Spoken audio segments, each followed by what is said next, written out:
Hey everyone, and welcome to the Guiding God's Daughters podcast. We're all about getting real and going deep here. I want to help you plant seeds so you can grow in your faith. So join me in this episode as we walk together and learn about God's faithfulness.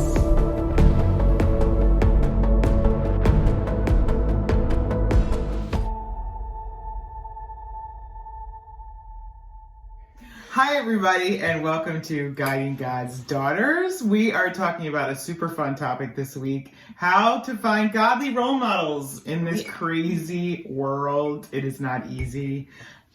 So I think it's really a message for both my younger audience and my older audience. 20-somethings and moms who have kids that are I was thinking about that this morning. Moms who have kids that are teenagers or teenagers coming up into teenagers, and how do I help them find healthy role models? So Kara, my sister, and I, this all came out of a little chat we had last week about this. And I've always wanted to talk about it because I've had this conversation with multiple people I've mentored, and I was like, okay, we're just talking about it next week. So for the younger girls, it's, how do you find them? For the older ones, how do you be one? But also, who do you who do you let influence you? And we have to I think we have to start with, the only way I think you can find them is to recognize the ones that are not. And the ones that I think the world, obviously, the devil loves it, lifts up the ones that are all about the surface and the flesh, which we're going to talk about when we're done. But I want to start with the most obvious one, the Kardashians. They are really something. And I think they're all about putting themselves out there to look the part, to be what every girl wants to be. And I think that's why a lot of people look up, or a lot of girls even look up to them, because they are so pretty and they've got it all together and they've got all the guys and, and it's just, they've got money and fame and their own businesses. Literally all the worldly things. Yeah, exactly. And I think people look up to that because it's like, wow, they have it all.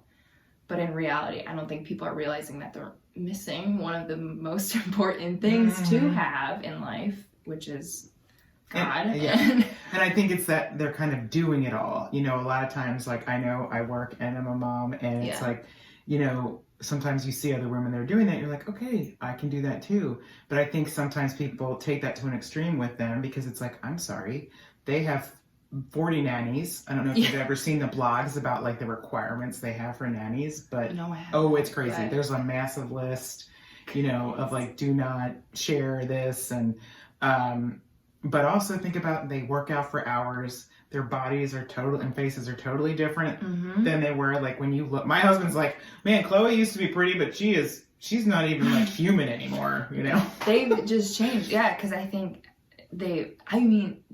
what was it? 2 days ago, I saw a story it was on my news thing on Snapchat saying Kim Kardashian was at her doctor and she was getting stomach something done. And she's like, I just want to look skinny and toned. And it's she's posting that out there for all the girls to be like, oh, well, she can do it. I can do it too. Exactly. And it's glorifying the being skinny, glorifying the body image, and just wanting to be the pretty skinny girl with the toned belly. And it's just vanity. Yeah. Oh yeah.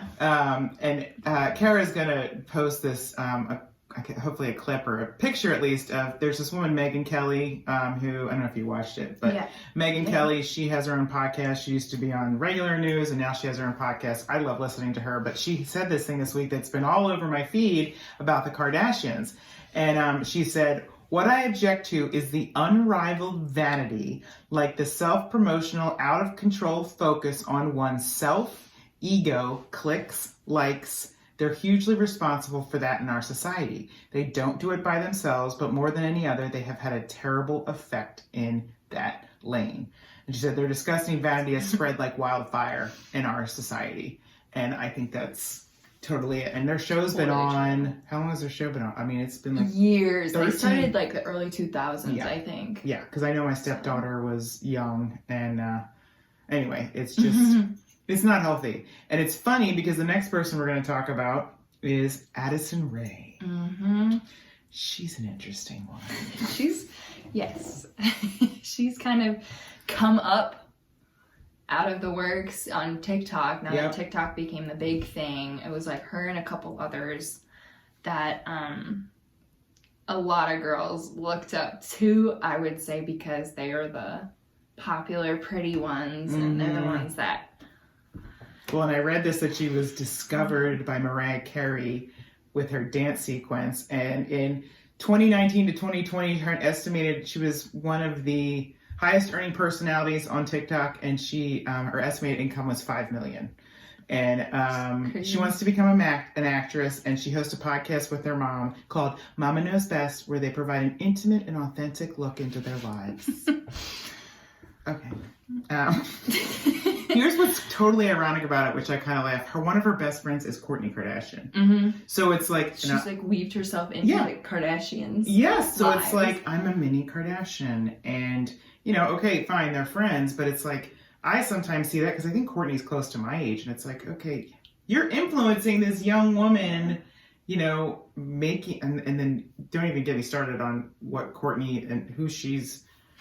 with and all that chaos, and but it's just like I watch that, and it's like you don't know if she realizes the impact she's having of trying to keep another girl on the surface. You know, it's like she loves that someone's looking up to her because of everything she has. Yeah, it's all surface, like you're saying, and I mean it's crazy that not just like girls my age, but there's like 7, 8, 9-year-old girls that are scrolling through TikTok and they see Addison Rae and they're like, oh yeah. I even showed you, I sent you a picture of like literal Addison Rae like Barbie doll that like little girls can get now. And it's just like crazy because it's like, why? Because why? Yeah. You don't need a Barbie doll version of Addison Rae. Well, and then if you look at her Instagram page, which I follow specifically to see kind of the enemy working in the world. And I sent one to Karen. I was like, are you kidding me with this? Are you kidding me with this? It's like, whoa, if there are little girls following her and she's laying naked on a bed pretty much in like some scantily clad outfit, and it's obviously, it's not something you want your children to see. Exactly. Or boys or girls. Exactly. Yeah, it's just... And so again, it points kids to, I have to look. In fact, it's funny because Ellie's been talking, because if Ellie and I are together, I'll be like, okay, let's take a selfie because I want to get a picture of her and I, and there's nobody else to do it. But she gets her little princess one out now. She's like, Mommy, let's take a selfie. And I'm like, okay, let's talk about selfies, honey. Like selfies, it's not for the vanity. It's so Mommy and you can get a picture together. To remember the moment, not to look at ourselves. It's not about like, oh my gosh, how perfect do we look? Yeah. So I'll have to probably keep pushing that thing, but it's pretty funny. And my husband's like, that girl knows what selfies are. I'm like, yeah, whatever. Which is funny because I don't like taking selfies very much. And you see people's feeds, and that's the other vanity thing. You see people's feeds, and it's literally 100. That's all it is selfies. And I think part of that is the Kardashian world. The influence that our society gets, that it's, what am I doing? This is what I look like. Like, please tell me I look pretty. It's like, all feeding off of that. And how many likes social, do I get? Yeah, the likes, the comments, that's what gives the self-esteem. And self-esteem, not God-esteem, which is a whole other topic. But I just want to add Taylor Swift in. She's a music icon. Everybody knows who she is. But what bothers me a little bit about her is, obviously she's very good at what she does. She has a gift. But she kind of uses her music platform as kind of a political platform. Like, I'm voting for this person, and I'm going to talk about authors that do this too. And it's like, you know what? You're just a music artist. It's kind of like when Hollywood people do it. Like, you're a music artist. Just be a music artist. Like, don't get into all this, because, and then I thought last night, what would happen? Could you imagine what would happen if this woman was saved and she talked about Jesus when she's singing her music? It's like, how much different of an influence. Exactly. So everybody would be hearing. Last one I want to talk about is JoJo Siwa, who has just been more I'm like, why do I see this girl's photo? I mean, I work in the toy store in Walmart, Yeah. the toy aisle, and there's pictures of this girl. And I'm like, well, you can get her like merchandise like, everywhere. Her bows. Oh yeah, her like, merchandise is everywhere. over the top, which is part of why she has such a big empire or whatever. Mm-hmm. But she was on Dance Moms, which I used to watch with Sammy, which was, you know, the woman was a little nuts, but you know, Sammy was a dancer, so we like to watch it because whatever. But then this girl, her name was Abby, and she did this Abby's Ultimate Dance competition, and now she's built this massive empire. And her big thing right now is she's 18, I think, and she came out last year. Mm-hmm. So she's like the new up-and-coming LGBTQ, you know, influencer. And I mean, I was on her page, and how many, oh my gosh, I was finally able to come out because of you. And I'm like, this girl is 18. People are looking up to her for all the wrong reasons. Yes.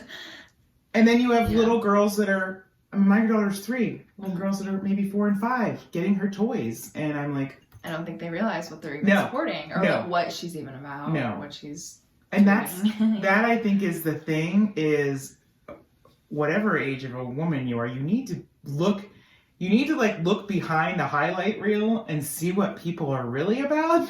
Yeah. Because it's like, wait a minute. You know, if this person is this popular, honestly, it's like, okay, there's a reason the world loves this person, you know, and there's a reason the world's pointing me towards this person. I think that's just where we have to be really careful. Yeah. We have any other thoughts on them? Yeah. I mean, the one thing that is interesting is I know that actually Kim Kardashian was like with JoJo Siwa at one point, and her oldest daughter is like huge into JoJo Siwa. Really?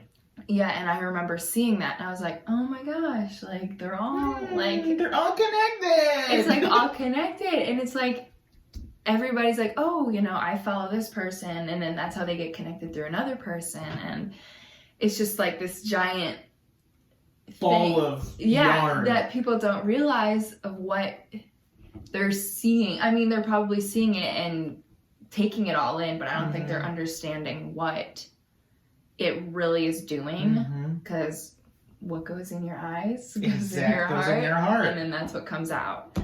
And so when you're not putting good stuff in or even learning or supporting good people who have good values and it's support the Lord. But if you think about JoJo Siwa, I mean, I don't know what her exact demographic is, but I would say it's kind of preteens. So it's literally like they're like, okay, preteens, now go look at Kim Kardashian. That's who you want to be. So it's like, jump from one to the next. Yeah. You know, it breaks my heart. And then you get moms like Addison Rae's mom, who I've heard all about, is like all about it. And I've seen some of the videos of her and her mother dancing on Instagram or somewhere, and I'm like, what? How? What? Like, this can't even be possible, but it is, and that's why moms have such a huge influence. And anyway. So I just wanted to mention Galatians 5, and then Kara's going to jump off. But, you know, when we get saved, we get free of these things of the world. And if you look at Galatians 5, verse 1, it says, "It is for freedom that Christ has set us free. Stand firm then, and do not let yourselves be burdened by a yoke of slavery." And I think what people don't realize is that entertainment can be slavery. You know, you can be enslaved by who you're kind of worshiping. It's like these people can be false gods, you know, and you're putting them on a pedestal. And if you don't have the Lord and you're not in the Word, you can't see it, you know. I mean, it's a huge thing even that if you get sucked into Instagram, because I know social media is huge on algorithms and keeping you on the app longer, and like that's what TikTok's all about. It's like people just, I've heard people say like literally like a few of my friends, they've been like, it's so dangerous. I get sucked in for hours on end. And I'm like, that's one of the reasons I actually don't have a TikTok, because I used to, and I don't use mine anymore. Because I'm like, I know I can be spending my time in more intentional ways than soaking my brain with all this content of comparison and of, oh, she's prettier than me. Oh, I want to be that. I want to look that. Oh, look at this platform she has. Why isn't can't I have a platform? Oh, she's my age. I should have that kind of. Exactly. That just goes on the whole comparison and envy train, which is a whole other topic as well. Yep. But I just want to point out that the world doesn't get it. So John 14, verses 15 through 17. If you love me, you will keep my commandments, and I will ask the Father, and he will give you another advocate to be with you forever, the Spirit of truth. The world doesn't have the Spirit of truth. The world cannot receive him because it neither sees him nor knows him. But you do know him, for he abides with you and will be in you. So we have to realize the power, the Spirit of God in our life. We need to let him lead us and not let the flesh just, run the show. So, and then I always share the scripture right now, I swear, because I'm just always talking, I always mention end times, but 2 Timothy 3:2, New Living Translation version says, for people will love only themselves and their money. They will be boastful and proud, scoffing at God, disobedient to their parents and ungrateful. They will consider nothing sacred. And aren't we living in a time where nothing is sacred? What's interesting is just the other day, I don't know how we got on the conversation, but me and my family were talking about like the celebrities in society. And I literally brought up the topic because I'm like, honestly, I think about this a lot. I'm like, I can't wait. I'm like, I know this sounds really bad, but I'm like, I can't wait to see like Kim Kardashian and Cardi B and Cardi B. Cool. These people who think they have it all together. I said, I can't wait to see their face when Jesus comes down from heaven and they realize, like, what have I been doing my whole life? Like, because it's like, I know where in the Bible it says, every knee will bow. Yes. And it's like them realizing in that moment, like, this is what it should have been all about. Like, I know it will probably like really hurt them realizing that they've like completely thrown it all away. But it's like, I want to know what they're going to react or like what they're going to be like when they see, Yeah. What am I doing? What have I done? Yeah. Like when Jesus comes back and they're like, what in the world? Like literally. Yep. What's going to happen to me? That reminds me of that song, Jesus is Coming Back. I always love to wake up, he's coming back. And it's like, Jesus is coming back. Jesus is coming back. Yep, I know that. Jordan Feliz and somebody else, maybe Mendiza. Anyway, sorry, you didn't necessarily hear me sing, but I listen to that song a lot because when I see the world how it is, I'll go for a walk and I'll be like, man, just preaching. Lord. Yeah, I know. I'm like, come on, Lord, I know you're coming. Yeah. Because it's like, get fired up about it. Like, it gets me fired up to share this important stuff. Yeah. Because like to me, the age you're at, she's in her early 20s, it's like, you get to be a godly influencer.